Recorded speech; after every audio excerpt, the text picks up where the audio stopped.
আজকে আমরা বন্ধুরা মিলে ম্যাগি পিকনিক করলাম। হ্যাঁ বন্ধুরা, চলো তাহলে শুরু থেকে বলা যাক। দোকান থেকে ম্যাগি কিনে চলে আসলাম এই সুন্দর লোকেশনটা, আর আমাদের পিকনিকের জন্য এই জায়গাটাই সব থেকে বেস্ট। বাই দেবে রান্না করার জন্য এখন আমাদের সবকিছু রেডি করতে হবে। তাড়াতাড়ি করে উনানটা ধরিয়ে পেঁয়াজ লঙ্কাগুলো কেটে ফেললাম, আর আমরা নিজেদের মতো করে রান্না করছি, যে যেমন করে পারে। হ্যাঁ, রান্না তো ওরাই করছে, আমি তো শুধু বসে বসে ভিডিও করছি। বাই দেবে অপেক্ষা আছি রান্না, শুধু আমি একা অপেক্ষা করছি, আমাদের ভিআইপি গেস্টও করছে।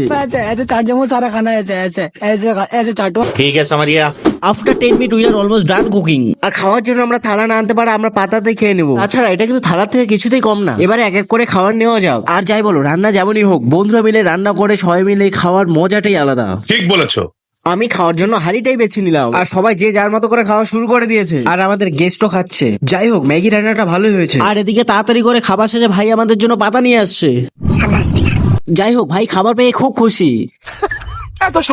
তারপর কমেন্টে অবশ্যই জানাবে আজকে ব্লগটা কেমন হচ্ছে। Tata bye.